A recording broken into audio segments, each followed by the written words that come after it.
Grady, when you look at what your group was just able to do in the third quarter and then also just offensively in the fourth, what click do you think the second half of the game? I think just building off our energy, make that contagious.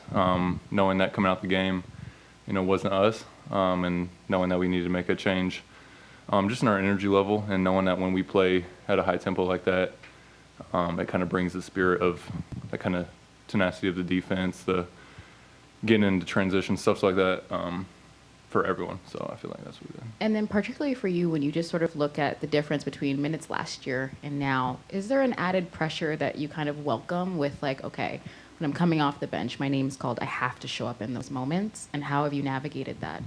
It's no pressure. I mean, that's just our job. And at the end of the day, my mindset's to go in and be prepared for just that whenever my name's called. I can't go out there and, get caught up in different things if my shot's falling, if it's not. I make a shot, I go to the next possession, I miss a shot, go to the next possession, and at the end of the day, you just got to control the things you can control, and life's a lot less. I feel like I live less anxious, just knowing why. When I control stuff, it's just me.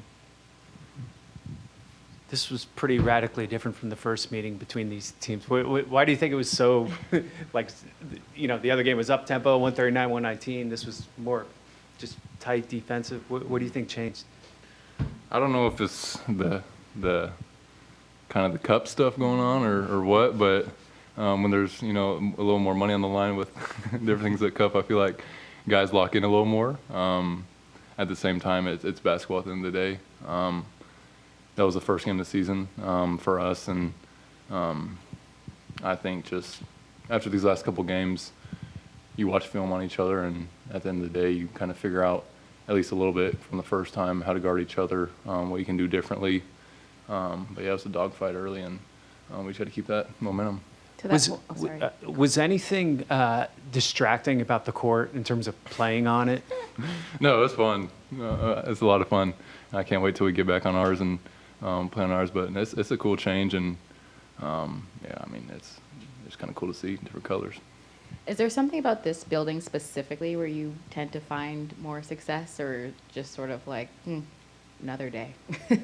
No, I want to take it as another day. I mean, yeah, there's arenas you might like more than others, but at the same time, it's, like I said earlier, it's basketball, and I do the same things in every arena that when I prepare for myself, and, it could fall, could not, but you just got to play basketball.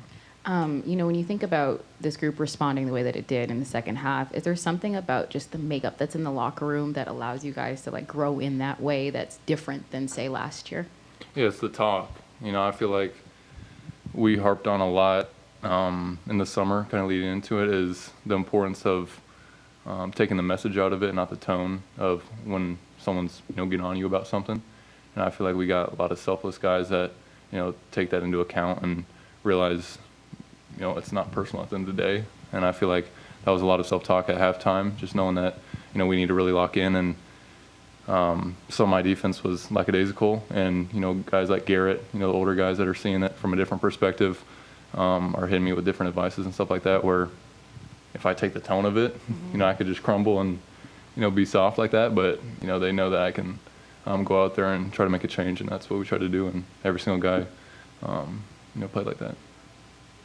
Does that help, having an OG like Garrett in the locker room? For sure. That was my vet. I don't know how many rookies he's had over the years, but the first year I came in, that was kind of like my dad, in a way. I could probably be his son by the age difference, but he's gonna love hearing that. Yeah. No, he knows. Jamal's number one. Let him know his age every single day, but it's a great dude. Thank you very much. That third quarter and just the energy that your group came up with in the second half, what was the conversation during halftime that really put on that switch? Well, we talked at the halftime that we did not play to our standard that first half, and that we can do much better. We just wanted to focus in the second half and fix that. Things that we talked about game plan wise, and how we want to play an offensive end.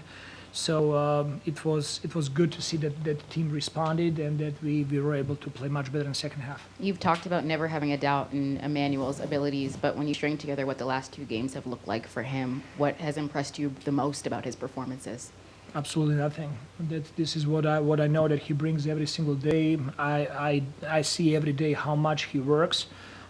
He's playing well now, and I have absolute trust in his decision making and shooting ability there. So nothing really impresses me there. I expect this from him. And then just to see the difference between Scotty first half and second, RJ as well. Were there any tweaks on offense that you guys were making to allow the ball to not stick as much as it did in the first half? We did much better job in the fourth quarter, scoring 36 points, but also defense was the one that was creating opportunities for us.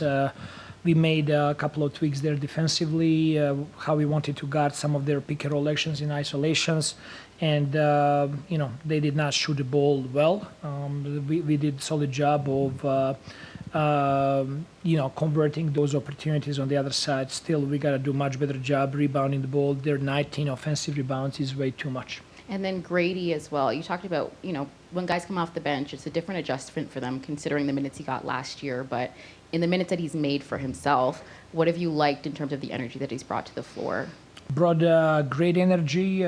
He's a floor spacer. He was taking great threes there on the floor. He was fighting defensively. He was in right spots. I thought that he played really good game today. And then with this game, when you think about Colin taking and making that three, is there more of a green light with him with the offensive mindset? I know defensively is where his mind usually lives, but just with what he's been able to take on the floor, are you encouraging that a lot more? He has green light to shoot the ball when he's open. That starting group, I guess, had a pretty good run at the end of the game. I think it's the second straight game they've had a positive plus minus after the start of the year was a little wobbly. Do you feel like that's coming together a little more with those five? And yes, it just takes time. We are still learning like how to play off of each other, to read the game and to see where our advantages are and where we need to attack and how to attack. Today we were able to find RJ in certain actions, and RJ was the one that was creating extra punch for us there offensively. I thought that Scotty in second half, especially in that fourth quarter, was outstanding with the force that he played with and taking the ball to the rim. And then Brandon is like really good in when he has a preferable matchup of getting those shots and then getting to his spot and being very efficient from there. Yeah, it seemed like you guys tried to get him on that left elbow a few times into like his office there. Yes, we did. Yes. He's the player. He just needs the ball in his hands, and we'll have to take a look at the film and then figure out our spacing. There were a couple of situations that we were overloaded and we did not see some simple decisions, simple passes. So that's going to be good film for us to learn from tomorrow. With that starting five, like when you close a game, I guess to go with Yak or not with Yak, what's involved in that decision? I mean, thank God we have very good team and deep team, and that just allows us different solutions. Today, I thought that Sandro was really good, and he was creating good spacing for us when he was on the floor. He's also really competing and fighting and guarding the ball and improving rebounding. That was really important for us. And we're still finding Yakov's rhythm, after losing some time and a couple of games, finding his rhythm of coming back.